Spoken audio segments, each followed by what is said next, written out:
Okay, you guys ready? Okay, everyone, welcome to the session after lunch on a really important topic. We're going to be talking about politics, which hangs over a lot of the conversations we've had over the last day and a half. And we've got four really qualified, exceptional speakers that have joined us to examine these questions, looking not just at the UK, but also internationally, trying to answer questions like, is political support for climate action in retreat? Has that narrative been exaggerated? How are developments in the US shaping climate politics globally? What are the reverberations from what's happening in the US? We'll touch on issues around polarisation, and that was obviously part of the opening plenary session. Is it helpful to think about the left and right in politics anymore? What are the trends? What are the developments? What might that mean for regulation, investment? All things we're working on together. I'm going to ask each of them to speak for about 5 minutes to kick things off. We're going to rapidly get into questions. Please think about the questions you want to ask. But very briefly, we have Sam Hall, who is director of something called the Conservative Environment Network. Sam will say a bit more about SEN shortly. We have Daisy Powell-Chandler, who's partner and head of energy and environment practice at Public First.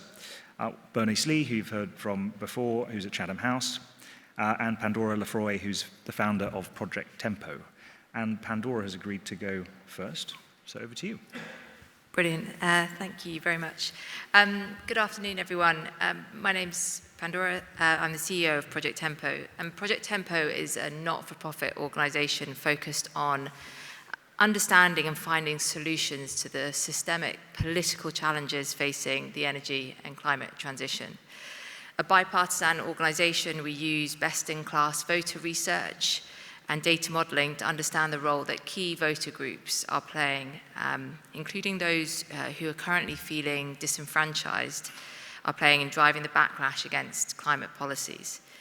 And then what do we need to do to change the policies and the communications in order to navigate this? With the programs in a number of European member states, over the last 2 years, we've conducted an annual EU poll, which means that we've surveyed nearly 100,000 voters across 25 member states. What we've found can offer some interesting insights into how the politics around climate change is changing and what it means for policymakers, for businesses, and investors. So let's start with the big picture. I very much believe that we're no longer in the era of ambition, we're in the era of implementation. And with that, we're in the era of trade-offs. It's no longer a question to me whether or not we will act, but how fast we will act. Politics, and critically domestic politics, will dictate the pace of change, as surmised brilliantly by David Wallace-Wells. And when it comes to domestic politics, we're facing somewhat of a paradox. On the one hand, the battle for awareness is largely won. On average, when we look at our research, 68% of European voters believe that man-made climate change is real. And 72% of voters support implementing policies to tackle climate change. And this is true across the board, whether people are young, old, on high or low incomes, or male or female.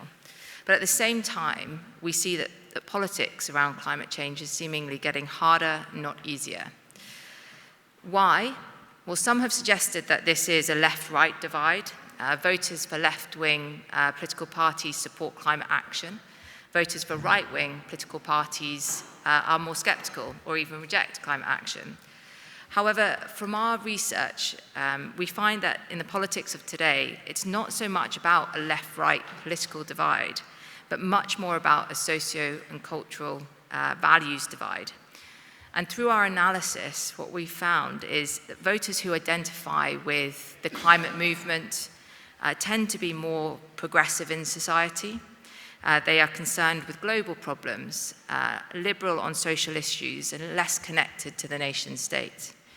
Yet in many countries, key voter groups, including swing voters, often the epicenter of the political conversation, don't hold these same values.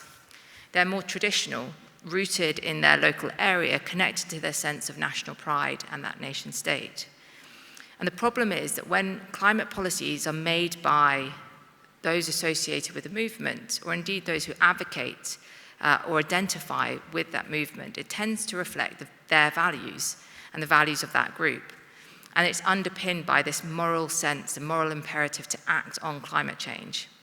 But these are not necessarily the same values of the majority of the electorate, who, whilst they're aware and care about climate change, hold other moral frameworks that reflect the priorities of more immediate concerns. And this is what creates the potential space for the green backlash. Because while the public supports the principle of climate action, they don't support any and every policy associated with implementing the change. So for example, 79% of voters support deploying renewables. It's seen as part of making Europe more secure, more energy secure, and themselves feeling more secure. But only 38% support a ban on gas boilers, a move that, because the alternatives are unknown, untrusted, whether rightly or wrongly, are seen to be unaffordable, it makes people feel less secure. So how we do the transition and how we frame the trade-off matters enormously for the broad social acceptability of change. And the same applies to people's preparedness to pay the upfront costs around the transition. Our research shows that 72%, as I mentioned, 72% of Europeans support the principle of tackling climate change and a willingness to take action. But when you introduce a 10 euros cost per month, this falls to 56%, and at 50 euros a month, this falls to 43%.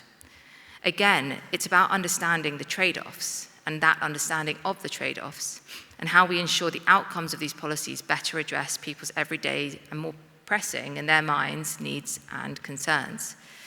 Now, often when it comes to populist parties, they are interested in climate policies and climate politics, not necessarily because they are fundamental denialists, but because it helps them tell a story about who they are for and who they are against.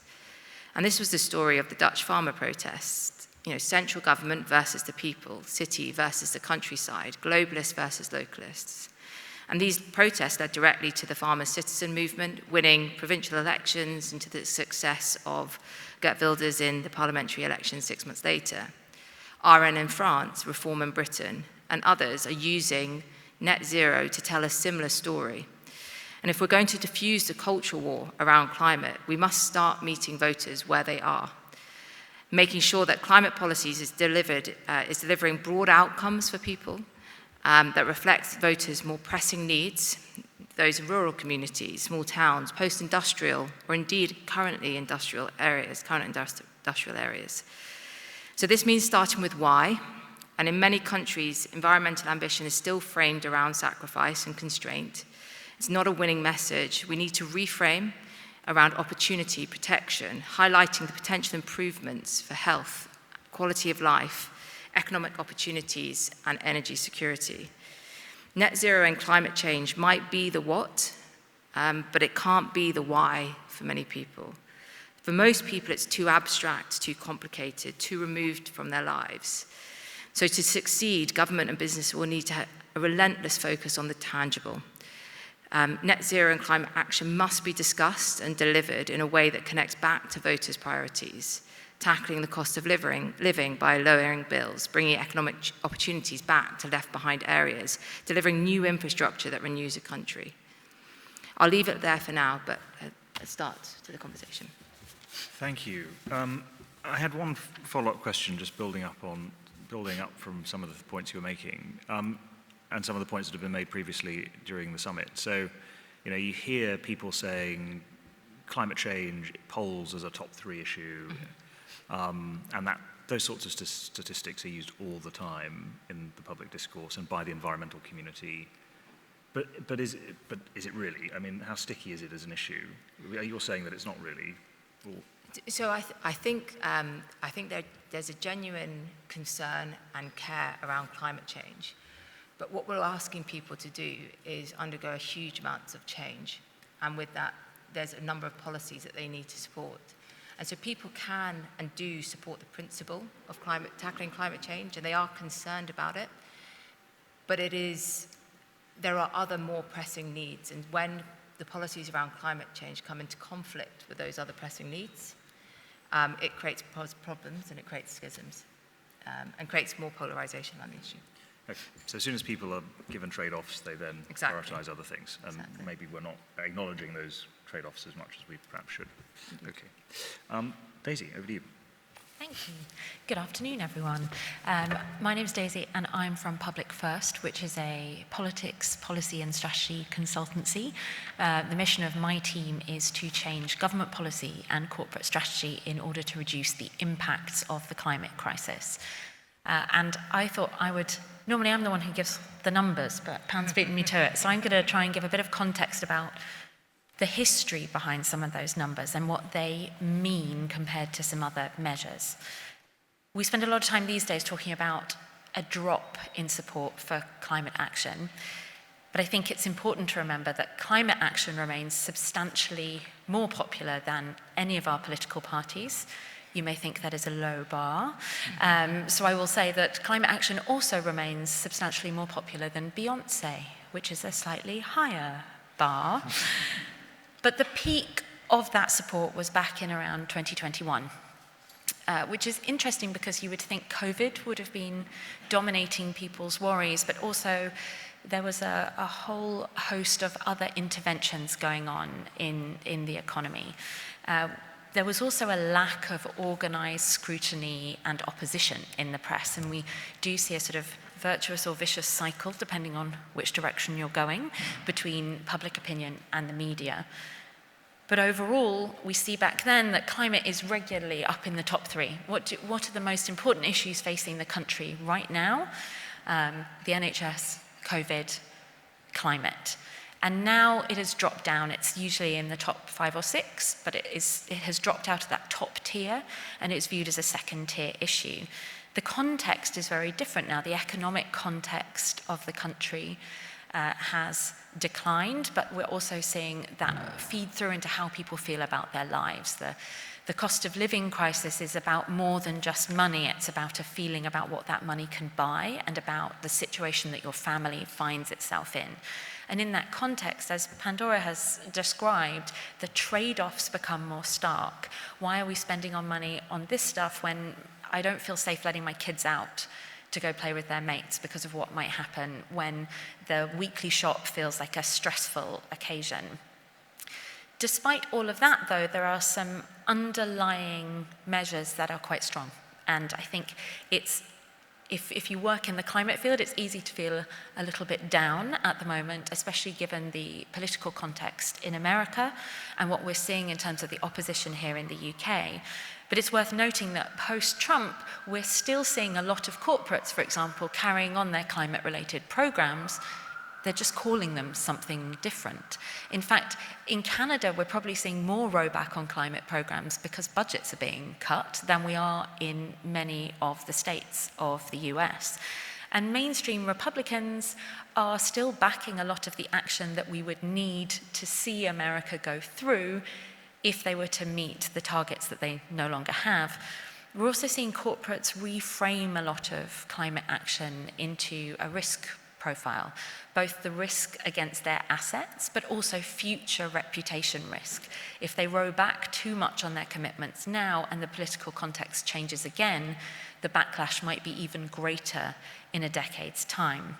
And over here, everyone except Reform is still prefacing their climate denial with the phrase, "I'm not a climate denier, but," which I think is an important signal to those of us who are not climate deniers, that it is still socially not acceptable to admit that you are a climate denier. And that is a really important point for those of us who hope to get politics back towards a consensus position. That plateau position still remains. It is still the social default. There are 3 forces to watch now in terms of where we go next.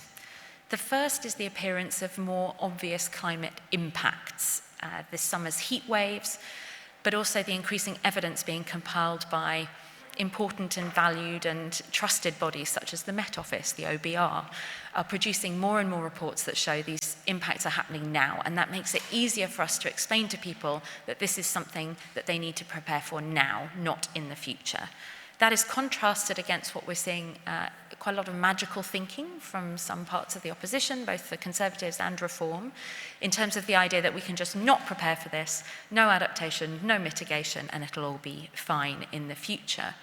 And in order to combat that, we need to be ruthless at seeking out the win-wins. Most climate policy doesn't exist in a vacuum. You can't just cut it and not replace it with anything.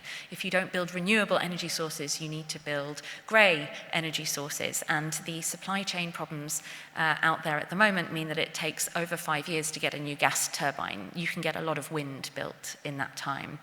So what does that mean for us now? First of all, we need to keep compiling the evidence. The more evidence we have, the better the arguments we can make. We then need to be exceedingly opportunistic when heat waves come, when floods come, in explaining that and using those moments to explain what the results are if we don't prepare now. We need to seek allies everywhere. As Pandora has explained, we need to be talking to people who are not like us. We need to be talking to people in Reform constituencies about flood risk. We need to be talking to farming communities about heat and flood risk. We need to be talking to people about air conditioning and air quality and how that's going to impact their lives. But most of all, when it comes to the consumer, we need to be making this transition cheap and easy and cool, and not trying to get them to sign up to an ideology before they get to buy pasta, because no one cares when they are buying pasta about the climate. What they care is it cheap and easy and cool? And the same goes for when they're buying a car or a house or a heating system. Thank you, Daisy. You talked about getting back to a consensus. What is that consensus? What does it look like? I think what the consensus may look like when we reach it again will be that we need to do something to keep ourselves and our communities safe. I was part of a discussion about heat resilience the other day, and someone said, yeah, but there is no money. How do we persuade people that we should be spending money on heat wave resilience? And I said, well, we don't persuade people we're going to spend money on heat wave resilience. We tell people we're going to make hospitals safe to visit in hot weather. We're going to insulate ambulances so that you don't get sicker on the way to that hospital. We're going to make sure that your kid can go to school when it's hot. And we're going to make sure that your train still runs when it's hot. Those are all things that people care about and that affect their everyday lives. And that's where we need to be looking for the consensus. But would you say that net zero in the UK by 2050 is politically dead or not? Or is that part of the consensus that can be reforged? There's a big debate in the whole sector about is net zero dead? I think Pam really nailed it with it's a really bad why. I think we should defend rigorously the fact that net zero is the science, and it is also what we have international treaty obligations towards. But actually, we shouldn't rebuild the consensus there. It's a bit like saying, do you believe in climate change? I don't have to believe in climate change. Believe implies there is a faith element involved. The evidence shows that climate change is happening. We don't have to believe in net zero. Net zero is what we test our actions against, and what we need to rebuild the consensus around is that action needs to take place. We need to be part of that change, and this is what that action looks like. And the great news is that we're now much clearer on how that affects everyday people, and basically, as long as they change their car and their heating system, they're most of the way there. Okay, we might come back to that question, but Sam? Great. Thanks very much, Ben, and thanks for the invitation to join you all today. Briefly to introduce the Conservative Environment Network, in case some of you haven't heard of us. So we're the home for Conservatives that support responsible environmental leadership, and that means working with Conservative politicians at local, national, and indeed international levels who support action on the environment and helping them champion solutions that are in line with Conservative principles. So most of my remarks are going to be focused, I suppose, on the kind of UK context and the experience we have engaging with UK politicians, but I'll try and bring in some of our perspectives as well from some of the international centre-right legislators that we speak to. I was going to break up my remarks into a couple of points. The first, sort of looking at polarisation and what's going on, I wanted to draw a distinction between where voters are and where political parties are, because I think there is an important difference there in terms of attitudes. And then secondly, wanted to look at some of the ways that we can try and reduce and mitigate the risk of further political polarisation. So firstly, kind of distinguishing between voters and politicians when it comes to polarisation. Pan and Daisy, I think, have done an excellent job already in talking through where voters are generally on climate, and I think the picture is quite consistent, that there is that broad support for climate action across all voter groups, including those on the right of the political spectrum.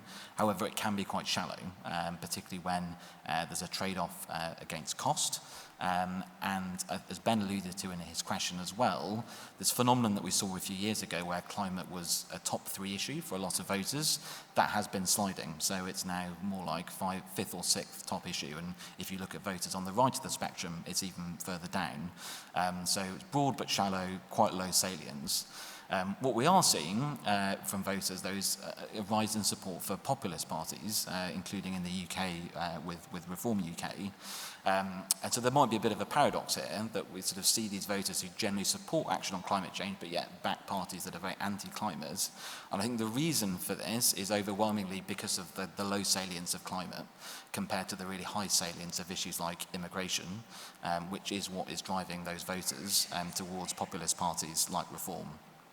So I think voters are voting for these parties overwhelmingly for issues besides climate, but are getting climate skepticism as part of the package, if you like. So that's broadly where I think voters are, and I think the proposals and steps that Pan suggested around how we can try and ensure that we don't see polarisation of voters going forward, I think are already sensible.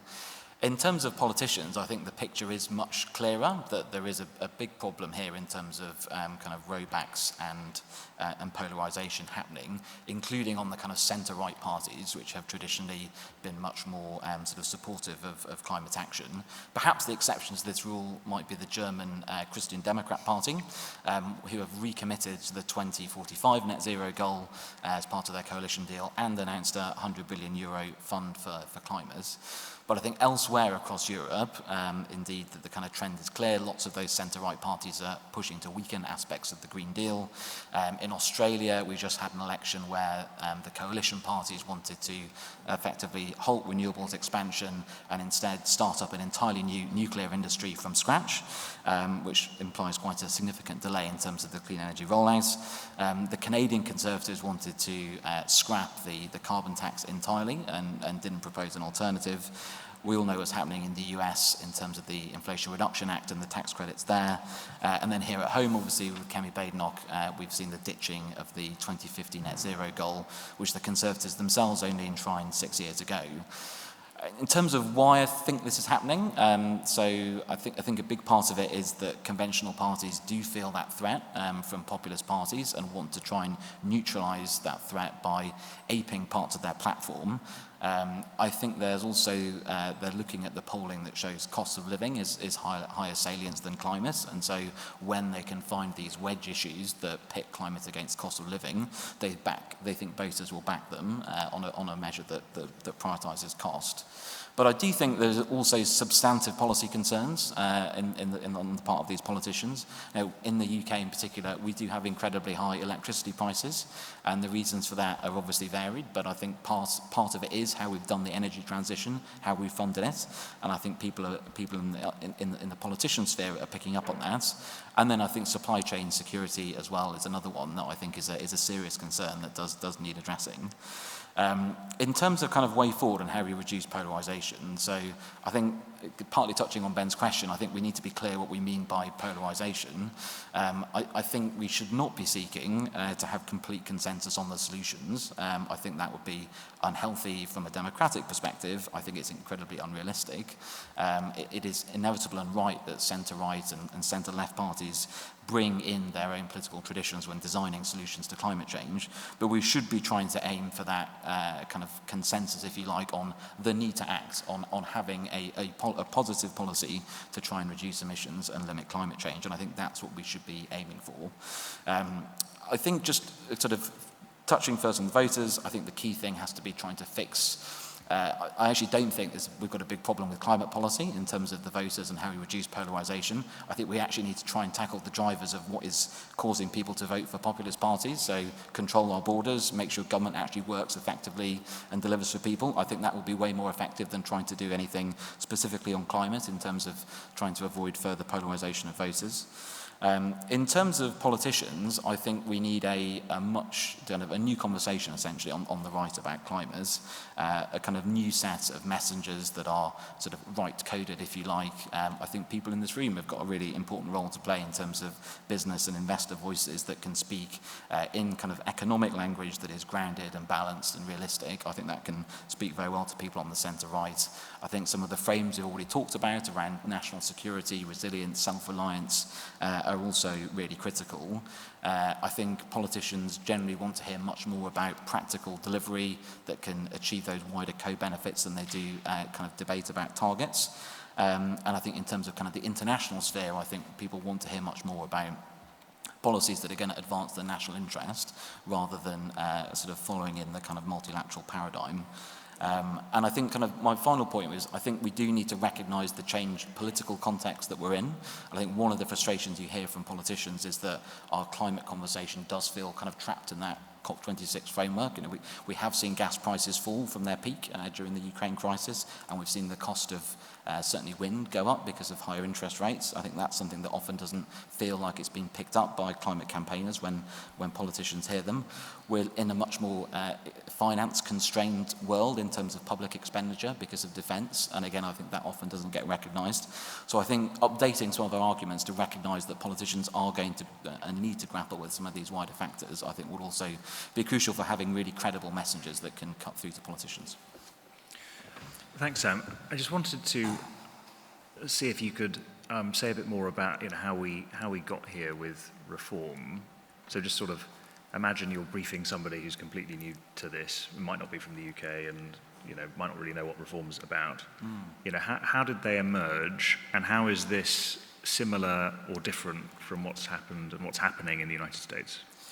Yeah, so the origins of reform really lie in the kind of Brexit movement, and it was a party that was set up by Nigel Farage. It was originally called the Brexit Party, and then after Brexit was achieved, thanks to Boris Johnson, they renamed it to Reform. It looked for a while like Nigel Farage might kind of go into retirement, but then as Rishi Sunak called the last general election in the UK, Farage decided to come back from retirement. I think he spotted an opportunity to kind of win a seat and actually finally gain access to Parliament, and so he ended up doing quite well. They won 5 seats. First time Farage, I think of 8 times of asking, Farage got into Parliament, and they've done incredibly well in the polls since. So Labour here, as the government, have lost a lot of support in the polls, and a lot of that has gone to Reform. And the Conservatives have gone, having had a historically bad election result, have gone backwards again, and again a lot of that support has gone to Reform. So Reform are now looking very sort of high in the polls, and I think obviously their origins are in Brexit and sort of trying to push the Conservative Party to deliver Brexit, have a referendum.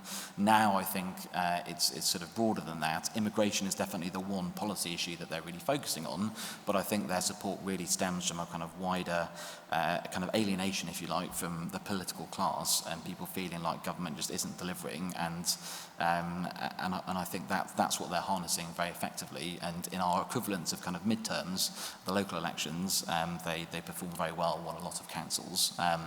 So I think they're a serious threat, and they could well form the next UK government, and they would scrap net zero. They announced yesterday they would renege on a load of renewable contracts, so potentially a huge sort of political earthquake coming in the UK if Reform continue to perform so well.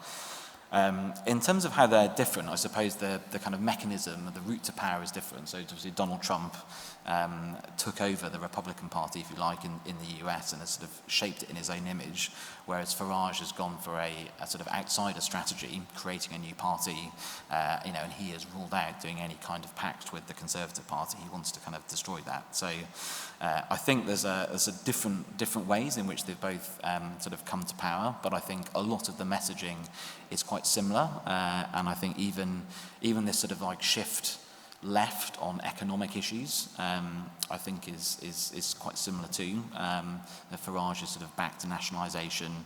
And again, I see Trump, we know, is sort of much keener on sort of spending than sort of traditional Republican small staters. So I think there are similarities in a lot of what they're saying, but yeah, different routes to power.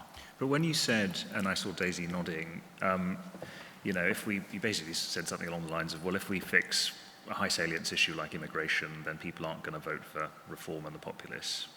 And then you said later, but the concerns people have are a bit deeper than that. It's a question of, you know, dissatisfaction with the political class and a lack of delivery over a long period of time, and that's why people are voting for reform. So some people do argue, well, let's sort out immigration and we fix the reform problem. Is it that simple? I don't think it's that simple, no, but I do think it's a big part of the problem. And an interesting case study is Denmark, which a few years ago, their kind of centre-left government decided to really prioritise controlling immigration and you know, made very kind of left-wing arguments for doing so in terms of kind of maintaining the sort of social contracts. And since then, numbers have massively fallen, and kind of right-wing parties generally in Denmark are very low representation in the parliament, and I think they have helped to neuter the issue. I do think in Britain our problems go deeper than that. I think we've got stagnant living standards. I think there's just a general sense of state dysfunction.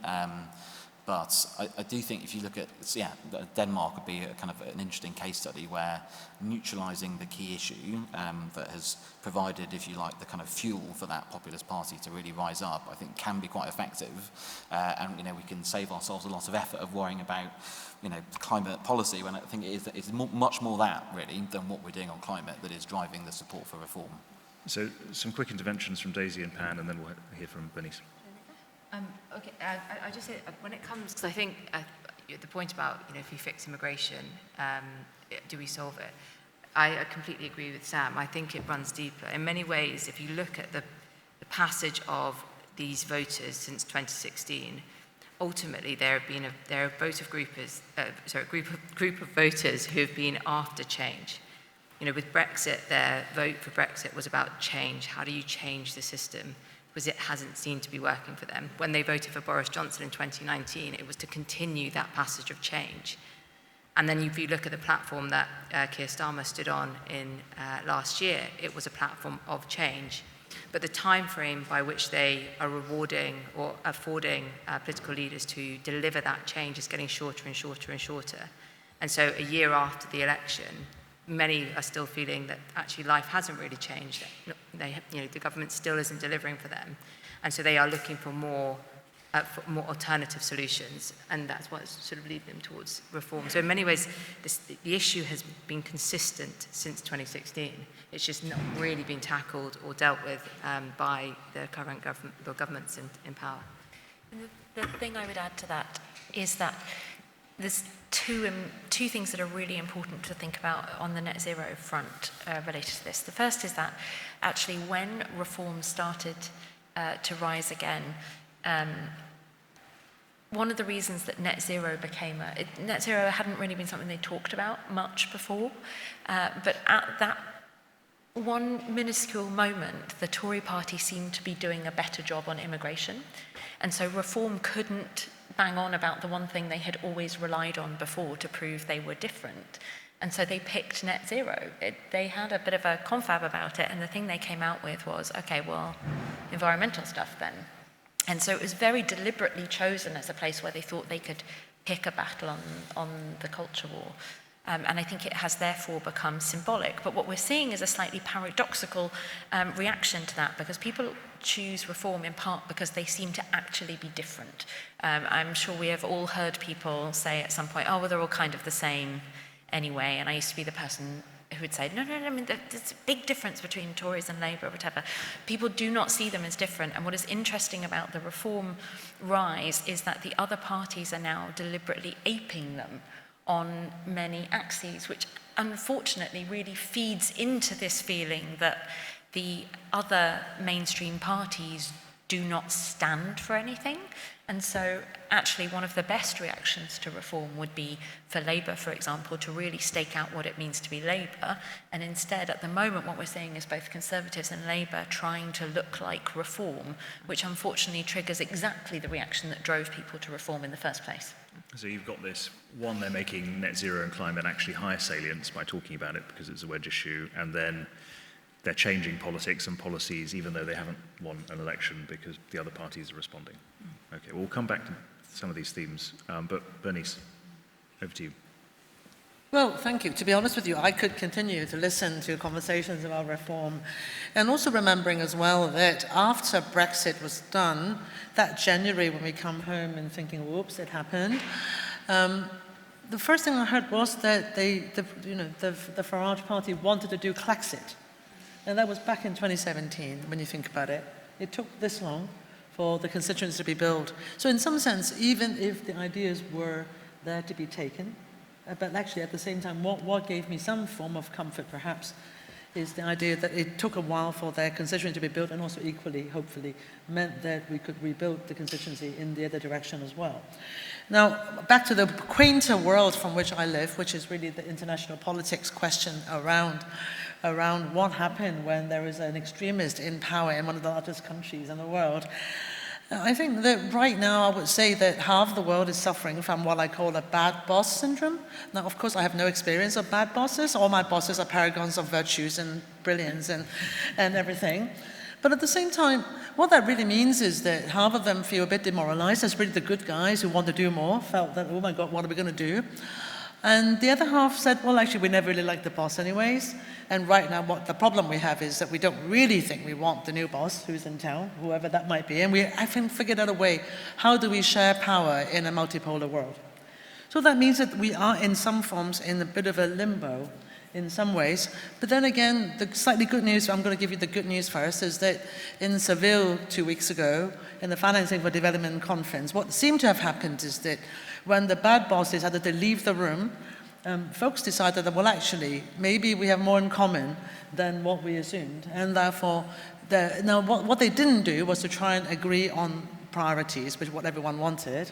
No, don't get me wrong, I'm not saying that there is more money on the table yet, no. But at the same time, what they agreed is to basically put everything on the table again. So instead of having one solution, they put everything as a menu and then focusing on how to deliver those.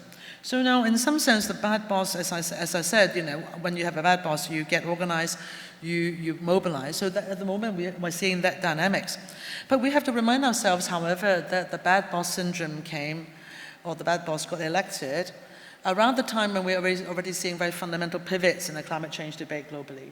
We're already seeing more and more, as it mirrored the national debates, more and more questions around what is national security and energy security following the Russian invasion of Ukraine. It was obviously more about, not just about freedom from fossil fuel, but also whether or not renewable can deliver similar kinds of national economic security. It also very quickly pivoted us into a conversation about access to technologies and critical minerals, which is about resources which are needed. On the back of which, the securitization also comes industrial policy, which meant that whether or not we like it or not, the trends around economic security and reindustrialization has been on the table as Trump emerged onto the international scene. So what we know at the moment is a lot of things that we don't want. So what we kind of know right now is we don't really want one boss. We don't want to be excessively dependent on any one country, on any resources. And that could be anything, but just know. What we also know is that we would like to build as much as possible. I mean, I quite like this phrase. As much as possible is actually quite a nice phrase. It can do a lot of work for us because it all depends on how you define what is possible. So right now, everyone would try as much as possible to reshore. But ultimately, what it does boil down to, however, is what your worldview is. If your worldview is that the world is going to be divided into bifurcated global economy, that we will have, let's say, a sort of friends on one side, well, friends on both sides perhaps, but friends on one side and frenemies on the other side. If you believe that we're going to have a bifurcated global economy, then you may go for a strategy which is really about friendshoring and playing with friends 2.0 if you're in G7. And if you, however, don't believe that the bifurcated global economy is an inevitability, you may have a more flexible view where you have some friendships, even some love, But actually, at the same time, you also have some frenemies and also other dalliances. Now, the question is, if you were the UK, which is what I wanted to ask our wonderful panel, because I know that I'm not chairing, don't worry, Ben, but I just felt like I have this wealth of resources here. And I think this whole question about whether or not, in this time of deep pivots on so many levels, whether or not any country have any ability to pick an actual optimum solution between balancing cost, security, friendships, yesterday's friendships, tomorrow's friendships. How much can we play with frenemies so that if the frenemy can give us the kind of resources and cheap prices that a lot of the times we want? That to me is a sort of big question as money is scarce. And also, we've also easy to forget at the global level as well. It is the point I owe to my friend Emmanuel Garan, that we think that target setting is political. Actually, implementation is equally, if not more political, because it actually is about the distribution of resources. It is about talking about trade-offs, let alone doing trade-offs. And at the same time, which is even more political. So that means that ultimately, as we rethink what it means to have an international system, move away from target setting to implementation, there are many changes that we need. And you know, I've been quite fond of saying the last couple of months, really, that we always talk about the coalition of the willing. I kind of feel like we are now moving into the world where you have to be, I think, coalition of the doing now. And we have to start with those who are already doing, so that we are pushing doors where they're already open, so that we're not trying to persuade us, well, come along, please. We actually group together those who are already doing, and maybe that would be one of the starting point. Before I finish, which I will in 1 second, imminently, I mean, I learned this trick from my former colleague Anthony Froggatt last week, because he did this on a panel we were on last week, so I'm kind of happy about this. So, but this is a very knowledgeable group, though, so you probably would know. How much do you think Germany's electricity today comes from solar? Today. How many of you think it's about 20%? Put your hand up. How many of you think that it's about 40%? More than 40%? Okay, well, then someone got the right answer. It's 40%. This is Germany, where, like us, don't really have that much sun, right? How much solar power do we think China built this year? I won't give you the number, but how much do you think they built in terms of installed capacity? The equivalent of which country capacity they built just this year, 2025? You know the answer. United States, the total capacity. So they built 200 gigawatt this 2025. So I think that where we are at the moment is once we look at questions of implementation, suddenly these questions becomes more important. Who has low carbon electricity? I mean, low carbon electricity in Germany is way higher than that. It's about 80%. But if I have a feeling, I should really check my numbers, shouldn't I? But look at electricity maps, you can get instant numbers. 40% is solar. And so if we are in the era of implementation, we have to balance against all these inconvenient truths, which is that the people who are doing well aren't always your friends. And a world when you are being told that you have no choice but be in a side-picking diplomatic world. So then the question is, how do we then keep our head high and forward while we are trying to meet voters where they are, not oversell, and not to pretend that we can deal with climate on its own without remembering that actually ultimately climate action is always about a social economic adjustment, and therefore social economic policies are the tools for implementation, without which, I mean, we wouldn't have achieved those goals in the first place. I will stop here. Thank you very much. I just want to tell you all, when we had this prep meeting, afterwards I said to them, can we become friends? Because I really enjoy learning from them. So I hope you enjoy learning from them as much as I did. Thank you. So, Bernice, I've got a follow-up question for you. Oh, yeah. China? No, actually, but China does loom large, and we'll come to China. It's hard to talk about Trump without talking about China, actually. But specifically on the UNFCCC process, because quite a few people here will have been to a COP, might be planning to go to another COP, might be kind of following it. Is it working? And how does that multilateral process relate to some of the national politics that we've been talking about and how you think about a multipolar world? Well, so obviously we all get frustrated that every single time, I mean, it just happened in Bonn Intercessional, a bunch of countries decided that they don't want to move forward until the question of finance could be resolved, which we always know the answer to be nobody will be able to come forth with new money at this point, partly because I haven't even mentioned that word, we are in a older world, really post-overseas development assistance world, and we haven't quite figured out what that means in the future. And I would like to talk more about the private sector in this context in a second on this question. But at the same time, my standard answer to this question is not working, but it's clearly not working as well as it could and should.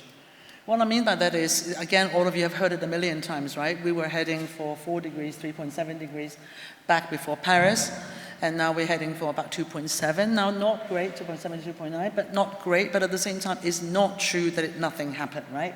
The numbers that I just reeled out on electricity in Germany, all of these were results, in some ways, of these multilateral processes.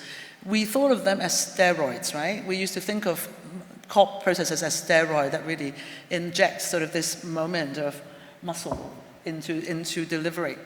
What we forget is that probably, if there is an analogy, it's more like a vitamin, but also vitamin can only really work if you have fundamental basis upon which to benefit from more vitamins. You know, too much vitamin C, you just spit it all out.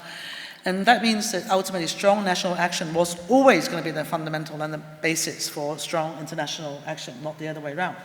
Knowing that meant that even though COP processes are frustrating, I'm afraid I'm going to use the whataboutism for anyone who kept telling me that it doesn't work, which is fair, and I think it doesn't work as well as it should. What are our alternatives at this point? We know that we can't create a system from scratch. We know that even at its worst, it managed to deliver multiple injections of steroids at the right place for mostly translated domestically into the right politics and policies at the right time. So going forward in the future, it will get harder. We need to focus on how to make the process more efficient, less theatrics. Certainly theatrics wouldn't really help. And having the problem-solving mindset, which I'm understanding from the Brazilian government is absolutely everything they wanted to bring to the upcoming COP, so that we can focus more on how do we bring solutions together. I mean, you know, even countries like China have long talked about how, you know, we should talk about implementation, not target setting. If that's the case, show us what that means. If we have implementation-driven international processes, does it mean more doing, more sharing? And does it mean more resource sharing? And maybe not resources, it's not just about money, it could be about knowledge, it could be about technology. How are we going to recreate this new, well, how can we going to reorganize the world order in such a way that help us deliver more of the goals, even though we know that right now we're not talking plan A, but we're definitely not giving up yet. Thank you. Do you think, opening up a bit, but it's also another international question, you know, in recent months we've had elections in Australia and Canada that have gone a particular way. People work on climate change, obviously in favour of the outcomes.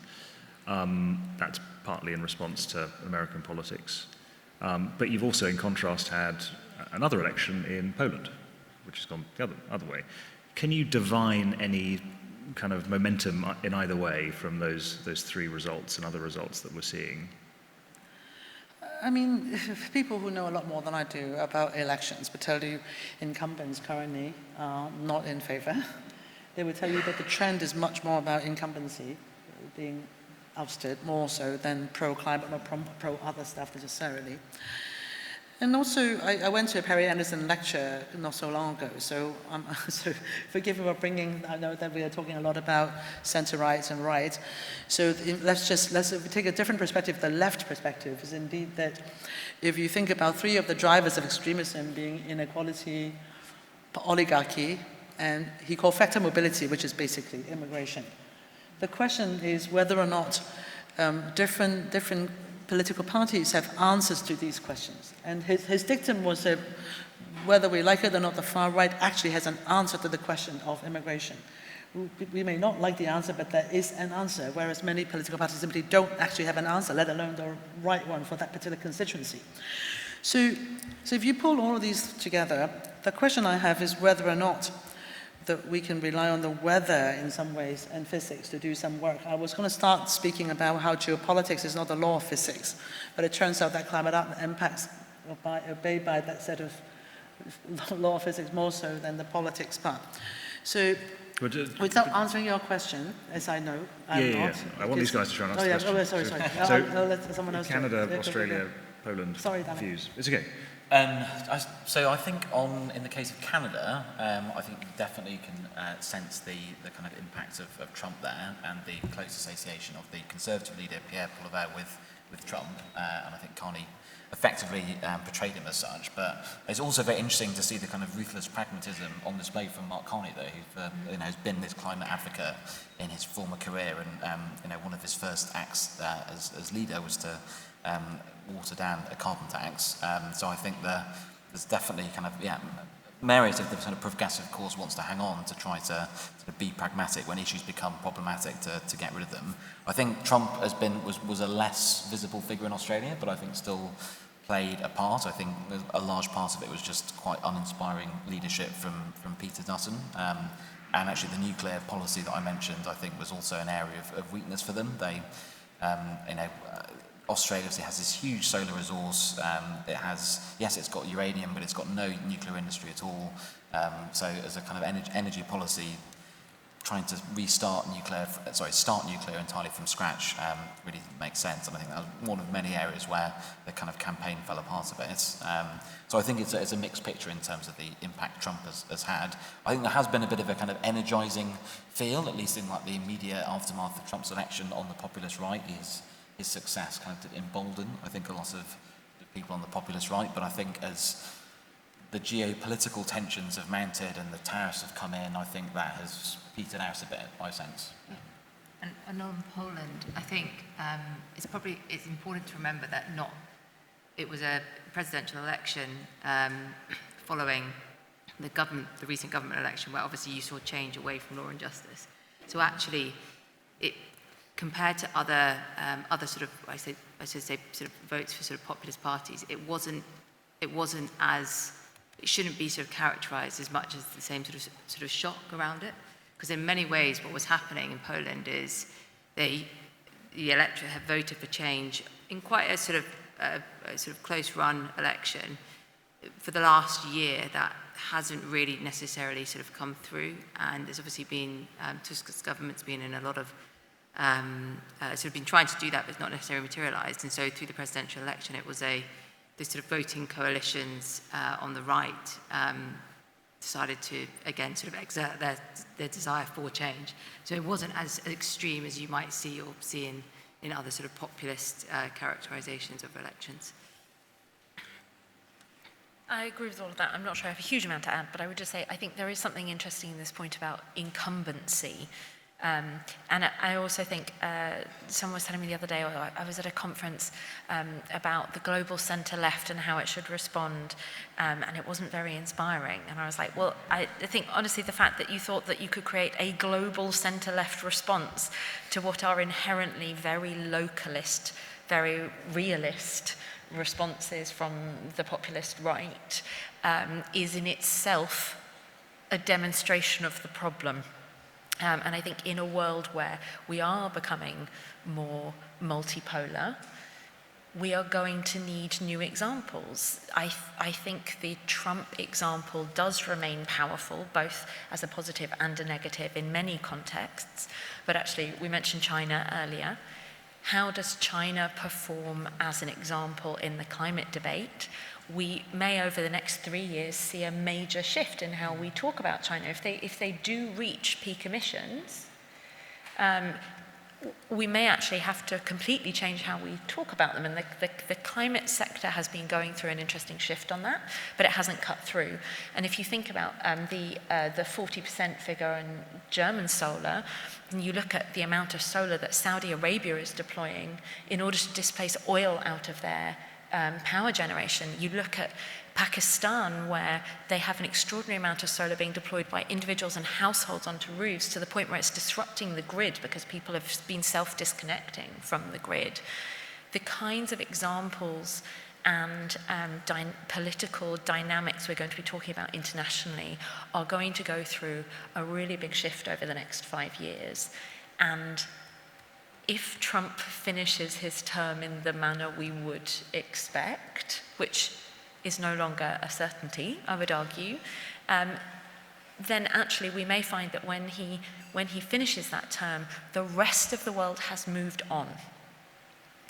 And that is going to have a big influence on the kinds of debates we have in the next big elections we face. So moved on in the sense that everyone's got a much more kind of favourable view of China. Is that what you mean? Or? Well, we just have a whole set of other examples. It isn't the US or China. This is how China's doing it. This is what Pakistan's up to. This is what Saudi Arabia's doing. Australia's deploying community-level battery so that people own a stake in their community battery. Like, we are about to get a plethora of different models to talk about, which will have influenced their own politics in different ways. And so it won't just be, well, Trump's doing it this way, China's doing it that way, and it always used to be Norway, didn't it? Like, how are we doing compared to Norway? We're about to have a whole series of different examples of countries that are deploying energy solutions in different ways, and also for different reasons. So I heard the chief executive of Ukraine's energy grid talking very compellingly the other day about how for them renewable energy is a security decision. It takes one Iskander missile to destroy a gas power station. It takes 50 to destroy the same capacity of wind. They are deploying rooftop solar at an extraordinary pace because it is far easier for people to control, and you get far fewer outages when your grid gets disrupted. These are the real life stories that matter when you're talking about security, and I'm looking forward to seeing lots more middle-aged white men with medals talking about renewable energy. That's the dream. That's the dream. That's the dream. But on China, I mean, if you're going to pick we talked a bit about immigration already. China is definitely up there as one of the other things that drives some of the politics, particularly on the populist right. Do you think that's going to get worse? Do you think, how do we address that? Any views on that topic? Or you don't see it as much of an issue in the UK and in Europe? It's more of a US thing? I think it is an issue, particularly at that elite politician level. I mean, I defer to the public opinion experts, but I sense that it is much more of an issue that the politicians in particular do worry about. I think my sense is it's people kind of get that there is a security risk around the kind of dependence on some of these supply chains, but there's not a lot of clear thinking about what you do about that. And potentially how that then kind of interacts with other goals you have. So, another concern that lots of politicians worry about with the transition is cost. Well, if you try and shut China out of all your supply chains, then your cost of energy will be higher than it might otherwise be. So how do you reconcile those goals, and are you kind of aware of that tension when you say it? I mean, I think the answer has to be trying to diversify rather than completely cut China out of supply chains, which I don't think would be practical. I think it's worth looking at industries where we do still have quite a good foothold in terms of the supply chain. So I would say that offshore wind in the UK is quite a good example of having some European, at least, manufacturers for that technology. Yes, we need China for lots of the critical minerals, but we can, I think, in sectors like this, try and protect and maintain that sort of independent manufacturing capacity, rather than allowing wind as well to sort of get to the levels of Chinese supply chain control that we see in solar and batteries. So, yeah, I think diversification has to be the kind of the mantra, but I'm not. You hear from some politicians, you think the kind of assumption is we just need to stop doing the transition. But if we stop doing the transition, then China just extends its lead in lots of these sectors like EVs and automotive, and what was a hugely important export market for European manufacturers and others just goes, and we kind of lose the race entirely. So I personally don't think that's a viable option. So I think, politicians need sort of constructive suggestions to how to actually tackle this. I think as a political issue, it's obviously much more potent in the US at an elite level, but also it has got that sort of penetration in the mind's eye of the electorate, but it's not characterised as a sort of anti-China stance. It's in the output, so it's made in America. How do we protect our industries? It's how people are experiencing, and what that then sort of corresponds to more protectionist policies. I think I would agree with Sam, but I think it's more of you hear more of the conversations in the sort of US policymaking space. It is an issue in Europe and the UK, but I don't think has as much political weight as an issue such as immigration, which is much more potent as an electoral issue for voters. Yeah, I think the interaction of it's another place where the interaction of the security and the climate narratives, I think, is fraught, because to your point about friendshoring, picking your friends is something I think we still feel a bit uncomfortable about. It's like we stuck with the US because we'd done it for a really long time and therefore it was sort of uncontroversial. And then it got a bit controversial and we're like, oh, we don't quite know what to do about that. And we now talk about this mostly in terms of critical mineral supply. Where are we going to get our minerals from in order to build batteries? First of all, we should be inventing the next generation of those things so that we have more control over what minerals we need. And yes, we should absolutely be diversifying where we source those minerals from. I think I'm going to horribly misquote Winston Churchill, who said energy security is about energy diversity. And the same also goes for source materials. But we spend a lot of time having a slightly misguided debate about steel production, which is an incredibly emotive political topic, when actually, I mean, you could just buy a massive stockpile of steel and stick it in a field somewhere. That would be fine. You can get steel from a lot of places. There are actually a whole bunch of other things that these days we would really struggle without, that currently are not so easily sourceable. And they are also potentially great ways of getting around some of the difficulty of committing climate finance to our global south potential friends, people who we want to be friends with and they want to be friends with us, and actually there are beneficial relationships to be had. But at the moment, the person turning up and offering gifts is China. And it could be us. I mean, a couple of things really. One is, I think we can have this conversation in abstract, but actually, if you look at the technology frontiers, so, you know, I think my favorite day was a couple of weeks ago when there was a front page, FT Cattle, you know, this battery manufacturer, battery charging in 5 minutes for like a 300-kilometer range, about a week after BYD had a similar breakthrough a week before. So I kind of feel that, you know, if we aren't honest with ourselves in terms of where the technology frontiers are, just as China did 20, 30 years ago, which was in areas where they didn't have an advantage, they go into joint venture, they learn from, you know, obviously European and American companies.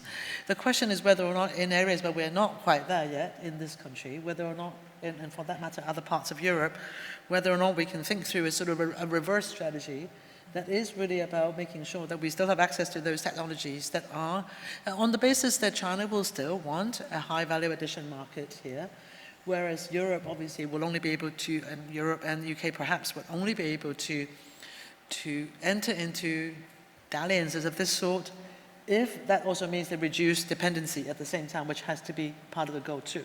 So I think that there is a narrow and fine line. I just put an op-ed into play. I'm hoping that will be published soon. There's a sort of very narrow political possibility of corridor that I think that in some sense we have to try to navigate. And at the same time, unless we do, politics is obviously very important, but this is where I believe we can create some space as well. Now, I hear all sorts of things all the time, right? What if another country with an electric vehicle decided to, I don't know, stop all the cars on Westminster Bridge? And my view is it is obviously possible, anything is possible, but at the same time, when that happened, we are talking the end of the, you know, World War III, right? Mm-hmm. And that, in that sense, that therefore goes back to what your worldview is. I said, did you think your worldview is that, you know, a bifurcated global economy is inevitable, or do you think that World War III is inevitable? Because if that's your worldview, you would also plan very differently. And I have a feeling that this is perhaps where the elite version versus the popular version is quite different. Because I have a feeling the elite worry about World War III in a way that is different from, let's say, me on the street, you know. And so with that in mind, I think that China issue isn't going to go away. And at the same time, the EU is going to have a conversation with China soon, coming up end of the month. UK just had a dialogue with the Chinese environment minister, I think it was in town a couple of weeks ago. And the world didn't fall apart. You know, we didn't get another 20% tariffs. In fact, on the same day, I believe the US had a deal with China on trade. So I think the sort of bearing, you know, I think right now what worries me is that oftentimes people take the geopolitics as the law of physics too much, and they think that something will necessarily go down one way or another, when in fact it's a lot more fluid, partly because our interlocutors are a lot more fluid than we think sometimes. So I've totally forgotten to open this up to the audience. I'm very sorry. I'm a terrible chair. It's now opened up to the audience. Anthony, you're very quick off the mark. Could he get a microphone from somebody? It's being recorded, so it's over there, right at the front.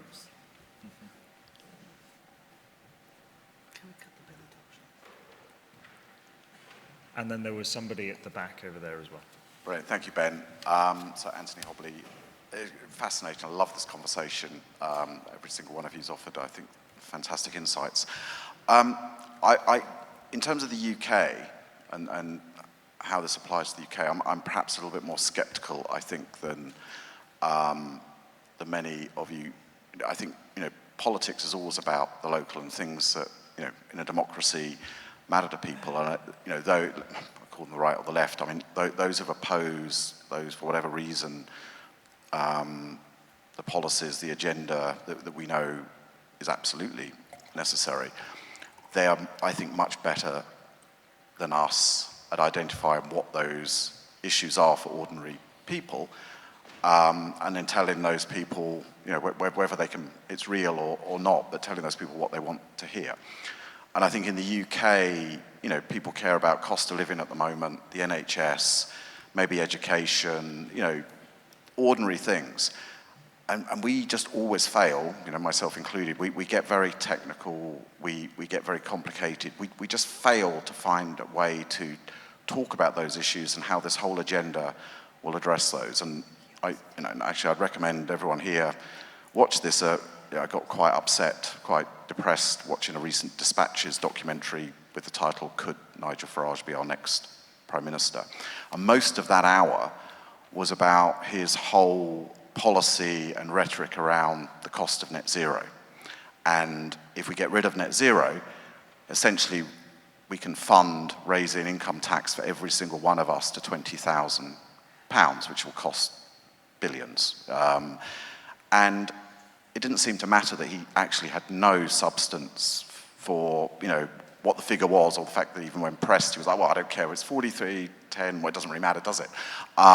It's just going to cost us a lot of money. And then you have Ed Miliband this week talking about, I've got to tell the British people the truth. Not the truth about the fact that actually shifting to net zero renewables means we can get off an electricity system set by a marginal cost for gas to a much lower cost. We can actually reduce the cost of living. We can be independent from having to buy 80% of our oil overseas, and you know, the amount of gas we have to buy every year is going to increase by 15%. We don't talk about those things, or the fact that China is 3 generations ahead of us now in these technologies and building a massive manufacturing base, and that we're falling behind on those things in terms of jobs, finance, and innovation.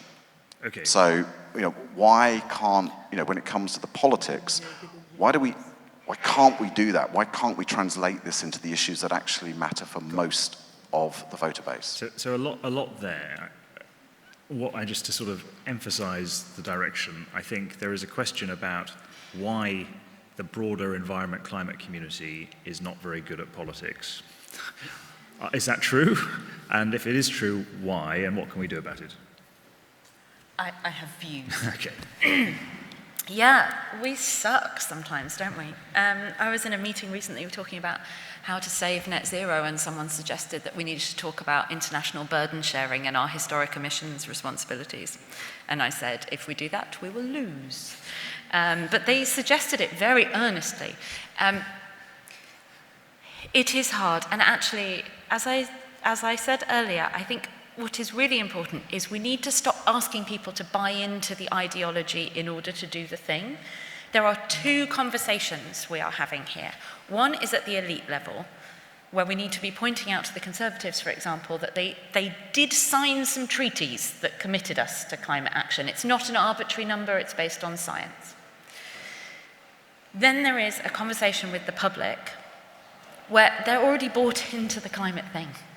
And if we need to talk about net zero, we need to be pointing out this is, in 2050, it's quite a long time away, and what we're not actually even saying we're going to make climate change better, we're going to say we're going to stop making it worse by 2050. It's not actually a lot.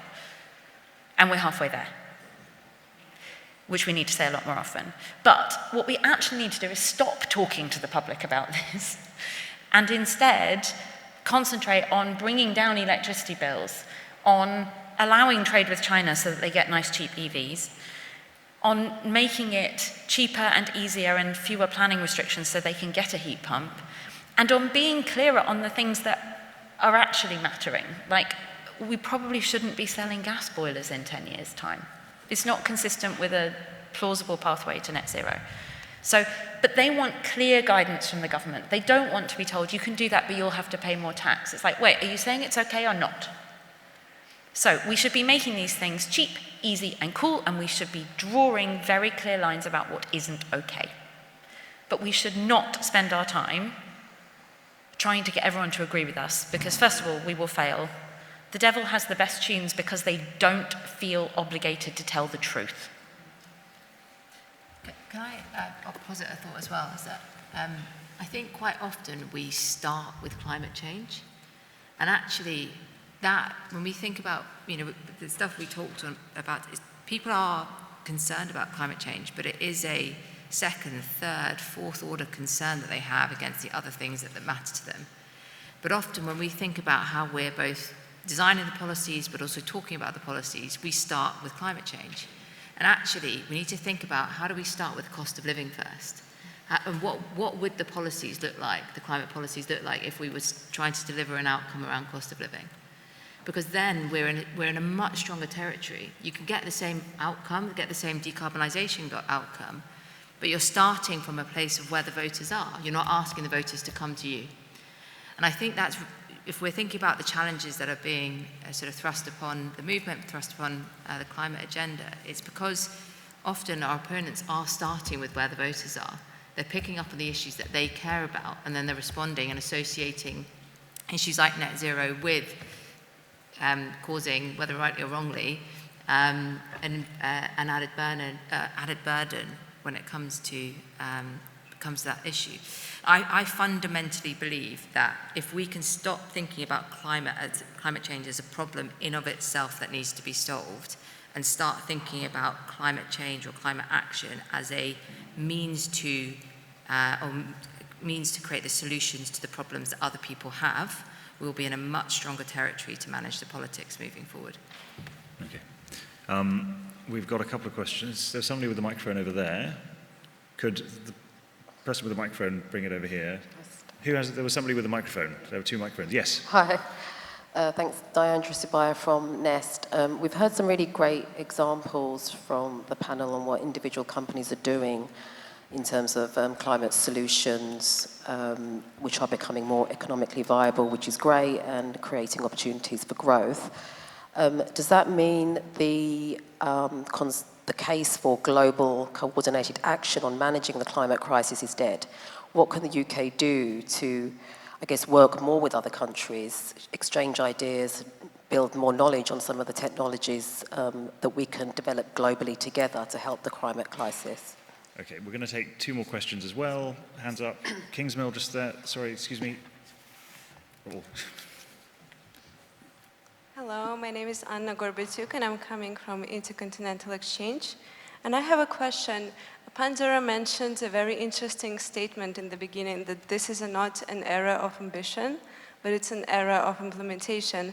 And my question is, there is a broad belief among corporates in particular that by being very target ambitious, you can curb your financial risk. So I'm very curious, because companies right now, they comprise different ITR scores to measure the ambition. So what, in this case, do you think would be the alternative metrics to measure the corporate commitment in terms of the climate targets? And my second question is on the renewables. You, Daisy, mentioned that energy security means energy diversification, but for example, me personally, I'm coming from Ukraine, so the question of energy security is very topical and personal to me. Do you indeed think that in the future it would be possible to ensure energy security just by focusing on the renewables? And if not, what would be the ways to actually ensure the diversification, but given the background of country being at war? We've got a question. Those, I think, are more technical questions than political ones, so sorry. Kingsmill. Just a very small observation or question, if I may. At the heart, as Daisy mentioned, this is a kind of technology revolution that's going on, driven by China and opening up a massive new hinterland of extraordinary technology opportunities, which have a benefit that they'll help us solve the climate problem as well. But I guess the question is, and then my other observation is, last month China installed 90 gigawatts of solar, which is as much as Germany has installed in 30 years, and now in a month. And now Chinese technology is pouring across the global south. So Pakistan's been mentioned, but it's actually now starting to happen in Africa. If you look at Chinese exports of solar to Africa, it's basically doubling. So the question is, how do we handle this? How do we handle this extraordinary technology revolution? And maybe we have no role at all with these old ways of approaching stuff. So I think there was something about the opportunity of the technological revolution, and there was something about UK cooperation. Who wants to respond? I'll be honest with you, I couldn't hear the questions very well, so can you repeat them? Did anyone? I've got a question. Go. Shall I? And I'll do the question, and then you. So first of all was how can we work more internationally and build partnerships? And I think actually that is also in all the other questions. So I'm going to start by citing Denmark again. Denmark took a really interesting approach early on. That even if they dealt with all of their own emissions, they didn't feel that was as much of a contribution as they wanted to make. So they picked two things that they felt they were leaders in, and they have made them the focus of all of their diplomacy ever since. One is offshore wind, and the other is heat networks, as in district heating. And they don't do much on offshore wind here, because we're pretty good at offshore wind. But they do a lot on heat networks, not that you would know, because it's all at the diplomatic level. So I think that is one example that we could pick up on. And I think that ties in with actually the third question, which was about how do we handle the fact that this is a technological revolution? Do we just accept it's passed us by? Do we intervene in that? And I would say, first of all, let's play to our strengths here. We can look at the generations down the line of tech, but also we're good at creating IP, we're good at services. We should be creating and licensing technology and going out around the world being the engineers who build it or who advise other people on the plans for building this technology and keeping it running. We're great at running a grid. If you want a nerdy thing we could be good at is helping people do grids. And then finally there was a question about, there were actually two questions, but the second one which I wrote down was about how do we ensure energy security? Is it just about renewables? Is it about more? I think go back to diversification. It's about renewables, it's about nuclear, it's about storage, it's about interconnection. You're back to how do we talk to people internationally. There is a really interesting group of countries around the north of Europe who are all very worried about Russia, but all have interesting mixes of energy that we can share with each other through stronger interconnection.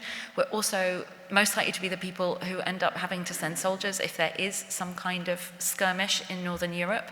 So we have a lot of shared interests, and I think that interlocking all of those different pieces is a really important way forward.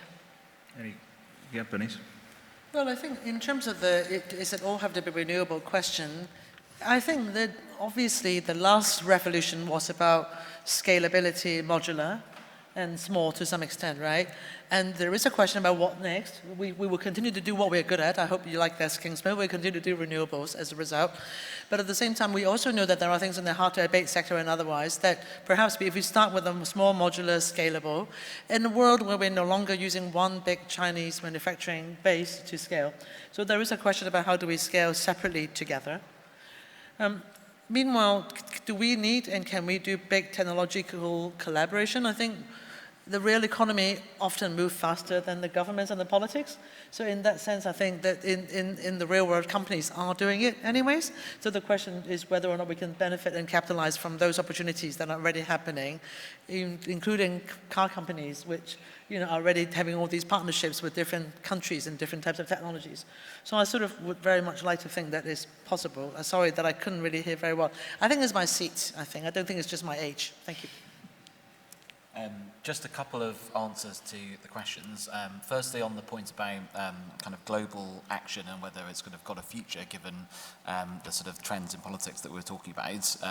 I absolutely think it does, but I just think we need to always bring it back to the national self-interest when we do so. I think we also need to be pragmatic about the things like, for example, climate finance and the scale of public money that we're going to be able to put into that, which obviously has been a key part of lots of that multilateral action that we've seen. And I think we need to do much more as well with our allies, as opposed to trying to get kind of complete buy-in from across the global community to things. And I think that can help us deal with some of the concerns that we have around security as well, by kind of trying to build coalitions of friendly nations with similar values. In terms of the role of the UK in this big kind of technology revolution, I think I do tend to be sceptical about our ability to be a big kind of green manufacturing centre, given the huge head start that China has in that space. But I think, as Daisy says, we do have strengths that we can play to around innovation and lots of great universities that throw out lots of climate startups. We've still got a great lead in services as well in terms of financing lots of the transition. And I think we can try and aim to build at least some bits of the value chain for some of the different clean technologies here in the UK, even if a lot of the technology, I think, we do have to accept that we are quite far behind on. And just on the question around ambition and implementation, in many ways that statement is made in the context of politics, right? And I think that for a long time, politicians were rewarded by the electorate for signing these big target-setting treaties. But where the politics is today, those targets that often can also form bans don't necessarily carry as much weight with the electorate, and in fact come under quite a lot of political scrutiny and attack, as we see with Net Zero 2050. But in this era of implementation, when ultimately we do need to decarbonize our economies, right? You can coalesce the electorate around the outcomes of the solutions. You don't necessarily need to get them committed to the ambition. That is more around people's perception around the importance of climate change as a first order priority. And so I think that's the context when we think about ambition and implementation. By no means am I here saying businesses should stop being ambitious and should stop being measured on ambition. Absolutely should, and that should continue. But I think when we think about the electorate, we need to be mindful about how we can, what we're asking them to do, and how do we make sure that the outcomes are delivering against what they need. Okay, so in the interest of time, I'm going to ask you each two questions, same question for everyone. So the first question is about sources of political hope in this. And I'm sort of thinking this is just one example, and I'd love your reflections on this or some other ideas. Ezra Klein's book Abundance and how that feeds into the kind of the reform of the Democrats and the equivalent here on the right, foundations and works in progress and what those guys are doing. And if you could sort of unpack that a bit more for the audience, because they might not know what those things are. But there's that. Are there other things, sources of hope? Who wants to go? You talking UK or anywhere? Sorry? Are you talking UK or anywhere? I really can't hear. Anywhere. Anywhere.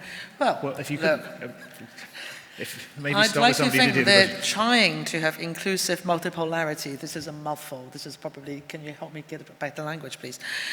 Trying to do things together differently is a source of hope. New kids on the block, new examples, not just from the same kind of countries, and you mentioned Pakistan earlier and others. I think these are sources of hope because partly because the problem hasn't been solved and no one believes that it shouldn't be solved. So that has to be a source of political hope that at some point. newness, new coalitions, new ideas, new politicians that are doing. Hopefully these will be some of the steroids back in the system. Okay.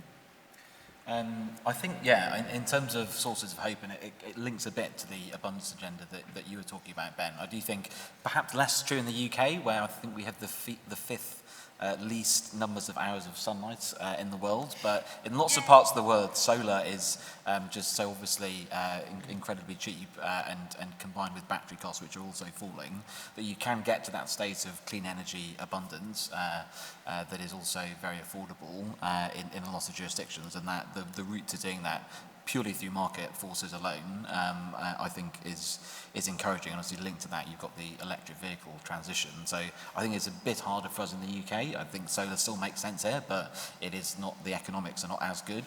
It's fair to say. So I do think that is a big source of hope, that those cost curves and those key technologies are coming down, and it's helping to neutralise a lot of those objections. And then, I think other things we've talked about, the kind of China argument that is often thrown at us, it does look like they are maybe peaking this year, which would be, again, I think the start of kind of neutralising the kind of one of the skeptics' biggest arguments, that China isn't doing anything at all.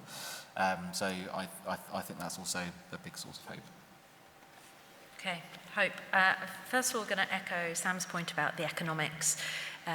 Octopus have just launched a deal in partnership with BYD where you can lease an electric car from them for 300 quid a month, and that includes all of your charging.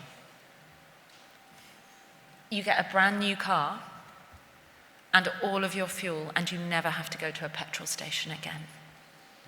That's delightful. Not only is that cheaper, it's better. And if we can do that for heating, then that's a lot of it sorted. So that gives me a lot of hope. The second one is, I think this one's optimistic, but I'm trying to be hopeful here. Last night, Richard Tice sent a letter to a bunch of energy companies saying, don't bid in the renewables auction because we're going to cancel your contracts when we get into government.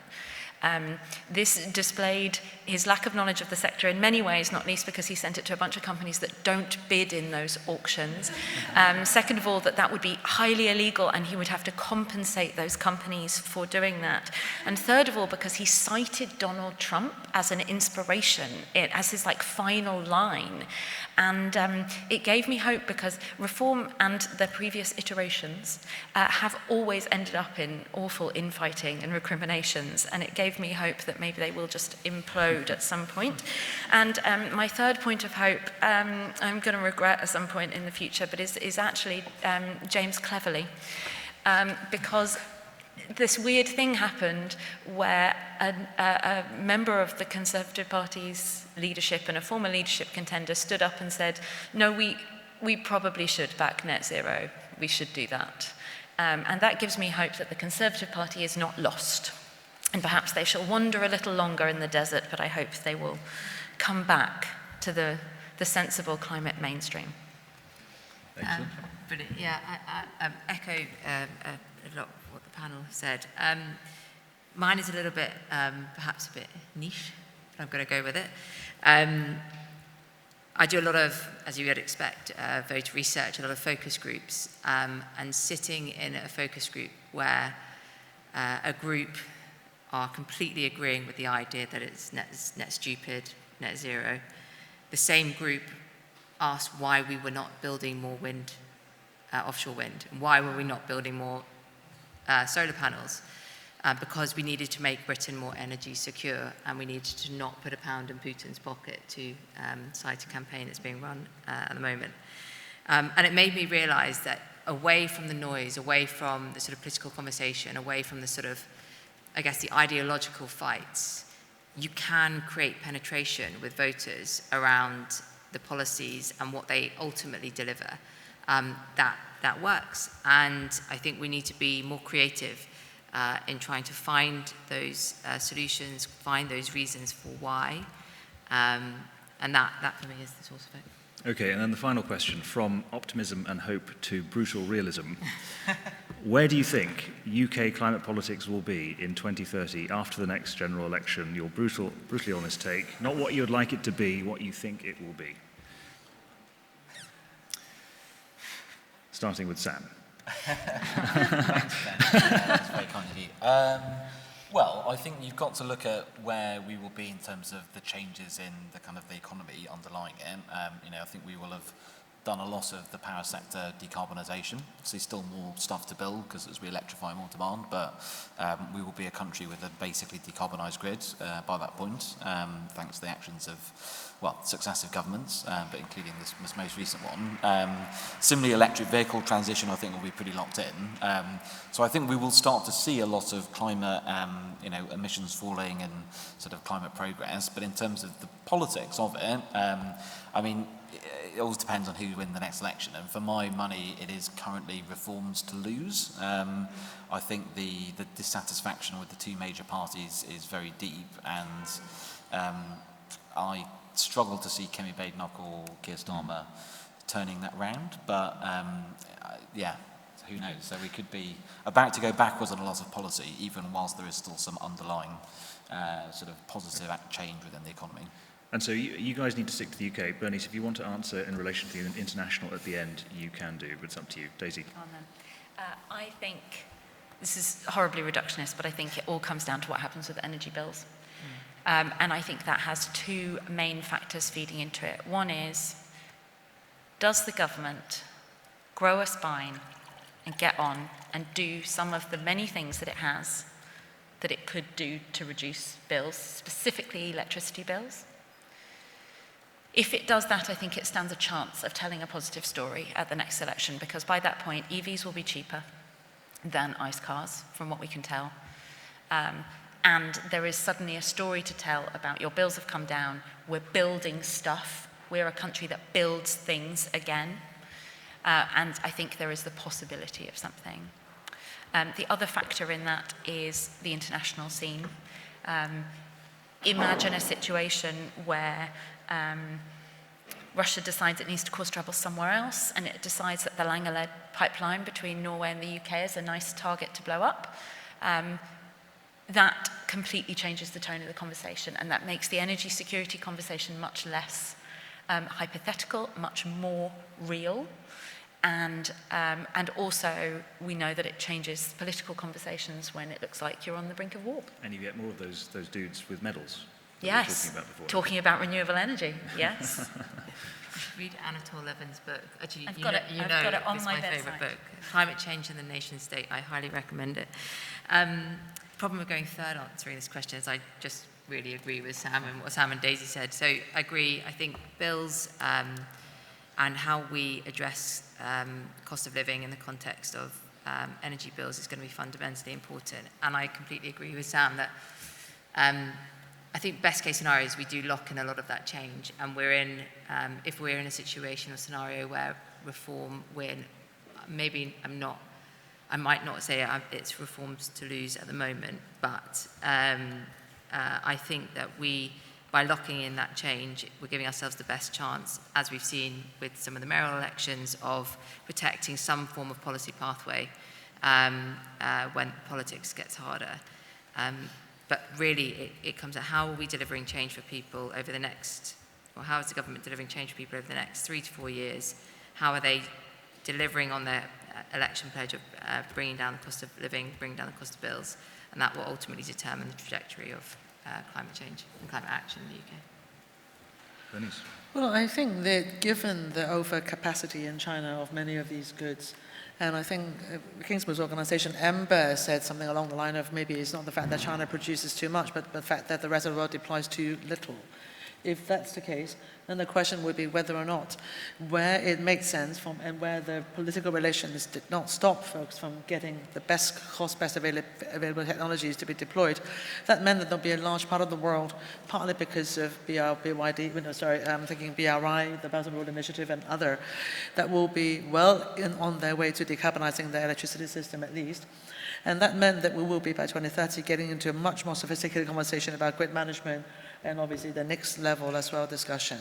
So I think that economics, hopefully, of these solutions, because of the availability at the moment and the fact that many parts of the world, if not forced to, wouldn't want to pick sides, will pick the best possible option. I think that it goes back to the point that was raised earlier, that it is about new countries, new examples, and therefore we can move on to get to the next level of discussion around beyond mobility, and obviously more conversations about heat.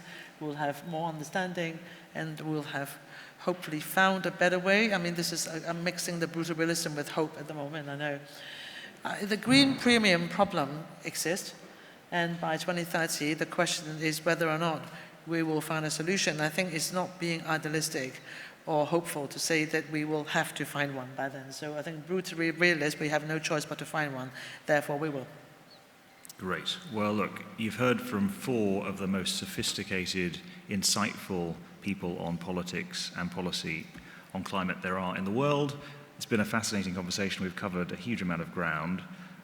We've also talked about hope and optimism. We've also looked into this rather depressing possible future with Nigel Farage as Prime Minister. That's a wrap, but thank you, and join me in thanking the panel.